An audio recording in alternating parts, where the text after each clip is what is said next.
এখন খুবই আতঙ্কে আছি। আবার তো জল বাড়ছে যে হারে, আবার তো ঘর দুয়ার ডুবে যাবে। আবার চিড়ে গুড়ের আশায় বসে রয়েছি, কখন সরকার থেকে চিড়ে গুড় দেবে, খাবো ছেলে বই দিকে নিয়ে।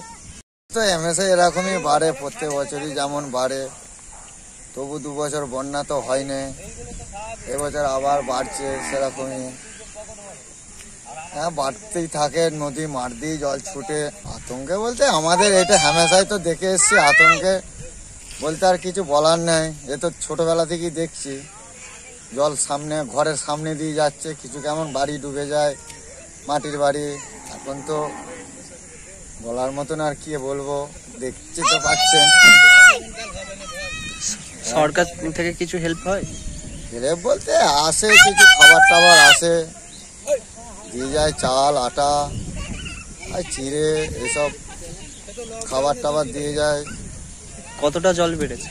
জল বলতে এখন সেরকম কিছু বাড়ে না, এখন বাড়ছে তো, এই সবে গায়ে গায়ে হয়েছে।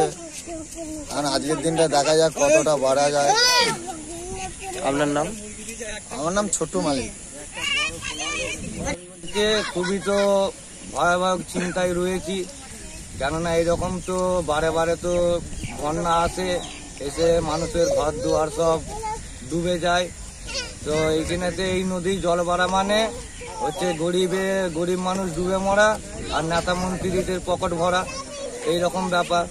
কেননা আমার আজকে ধরুন 28-29 বছর বয়সে আমি নানা করে 4-5 বছর দেখেছি এরকমভাবে আমাদের এই কালীপুর জলের তলায় ঘর বাড়ি সব কলেজে আশ্রয় নিতে হয়েছে। অন্য অন্য জায়গায় দেখেছি বন্যা হলে সরকার থেকে কিছু টাকা পয়সা সাহায্য করে। আমাদের এই আরামবাগ যে নদী আছে, এতে কালীপুর ডুবে গেলে মাত্র কি সরকার থেকে পাওয়া যায় 1 ডিপে চিড়ে আর 50 গ্রাম গুড়, আদার্স কিছু পাওয়া যায় না।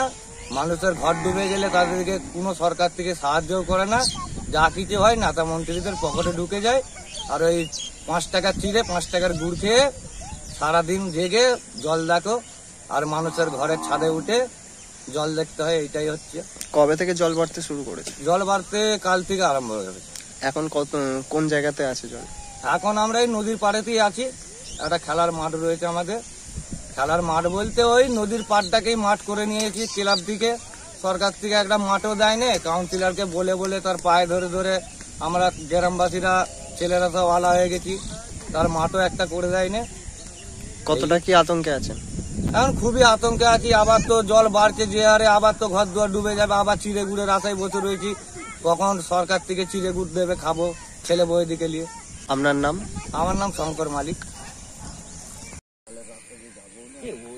আমি জানি না,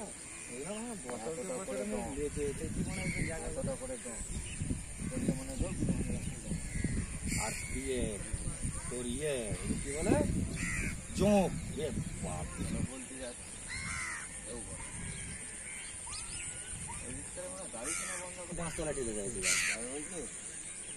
ডুবে গেছে রে বিষ্ণুপুর কতুলপুর। আমি তো ঘোরাল খবর দেখছি সকালবেলা। এই জলটা বেশি ভালো